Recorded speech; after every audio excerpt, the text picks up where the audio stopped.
Hello guys, welcome back to another mini blog. চলে এসেছি অনেক দিন পর একটা নতুন মিনি ব্লগ নিয়ে। আর আজকে বিকেলবেলায় আমরা অনেক দিন পর একটু সময় পেয়েছিলাম, তাই ভাবলাম একটু ঘুরি। আর দেখলাম সব দিকে দুর্গাপুজোর প্যান্ডেল হচ্ছে, কিন্তু উত্তেজনাটা আর আগের মতো নেই যেমন ছোটোবেলায় হতো। তারপর আমরা চলে গেলাম একটা ক্যাফেতে।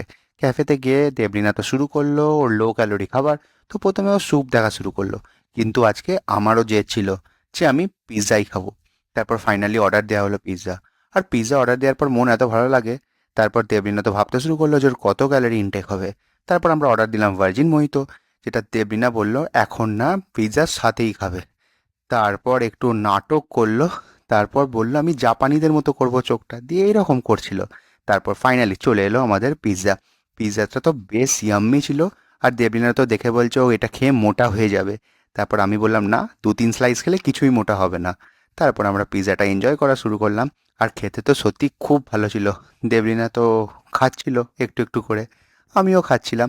আমারও বেশ ভালোই লাগলো। এরকম করে আমরা দুজন মিলে গল্প আর ইয়ার্কি করতে করতে পিৎজাটা শেষ করলাম। তারপর আমরা চলে গেলাম রিলায়েন্সের ট্রেন্ডসে কিছু জিনিস দেখার জন্য। আর দেবলীনা প্রতিবার বেবি সেকশনে গিয়ে ড্রেস দেখে, কেন আমি নিজেও জানি না। জাস্ট ওর কিউট লাগে তাই হয়তো। তারপর আরও কিছু নিজের জন্য জিনিস দেখলো। আমরা তারপর রিলায়েন্স ট্রেন্ডস থেকে বেরিয়ে গেলাম। বেরিয়ে একটু ঘোরাঘুরি করতে গিয়ে দেখলাম কালকে গণেশ পুজো, তাই সব জায়গায় প্রস্তুতি তৈরি।